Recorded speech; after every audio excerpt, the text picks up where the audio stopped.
அக்கா இந்த மாதிரி நீங்கள் இந்த கரியர் ஸ்டார்ட் பண்ணது வந்து நிறைய பேட்சஸ் பார்த்துருக்கீங்க. பார்த்த பேட்சஸில் வந்து யாராவது இந்த ஃபீல்டில் ஷைனாக இருக்காங்க? நீ ஷைனாக இருக்காங்களான்னு கேட்குறத வந்து அவங்க இந்த கரியர் டான்ஸ் ஃபீல்டில் மெயின் கரியராக எடுத்துட்டு அவங்க ஸ்டில் இதில் பர்சியூ பண்ணுறாங்களா, அதில் கான்ட்ரிபியூட் பண்ணியிருக்காங்களான்னு அப்படி கேட்குறத நான் அசியூம் பண்ணிக்கிறேன். ஓகேயா? ஸோ என்னென்னா நிறைய பேர் இருக்காங்க. நம்மளோட இது லாஸ்ட் இயர் டான்ஸ் பேஜில் வந்து சாதகா சீரீஸ் இருக்கு இல்லையா, அதை பார்த்தேனாலே உனக்கு தெரியும். என்னோட ஃபஸ்ட் பார்ட் ஸ்டூடெண்ட்ஸில் அமிர்தரஞ்சனின்ற அந்த ஸ்டூடெண்ட், அவள் அண்டர் கிராட்லாம் வேறு தான் படித்தா. பட் வந்து இப்போ கம்ப்ளீட்டாக வந்து இந்த டான்ஸ் ஃபீல்டு தான் மெயினாக எடுத்துகிட்டு இருக்கா. அதில் அவள் வந்து கிளாஸஸ் ரன் பண்ணிகிட்டு இருக்கா ஹோசூரில். அதே போல் வந்து என்னோட இன்னொரு ஸ்டூடெண்ட் பார்த்தோன்னா சாஹினியான்றவோ மலேசியாவில் அவள் ஷி வாஸ் டேக்கிங் கிளாஸஸ். இப்போ ஆஸ்திரேலியாவுக்கு ரீலோகேட் ஆகிட்டா.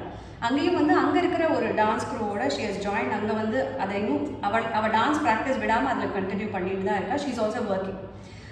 ஸோ இந்த மாதிரி ஸ்டூடெண்ட்ஸ் இதை மெயினாக எடுத்துன்னு பண்ணுறவா இருக்கா என்னோடய ப்ரீவியஸ் பேட்சஸில்.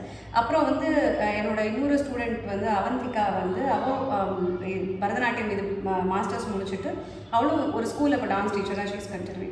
ஸோ இதை வந்து மெயின் ப்ரொஃபஷனாக எடுத்துன்னு பண்ணுற ஸ்டூடெண்ட்ஸ் இருக்கா. இனிமேல் நீ நிறையா அந்த சாதகா சீரீஸில் ஸ்டூடெண்ட்ஸ் பற்றி வர உங்களுக்கே தெரியும்.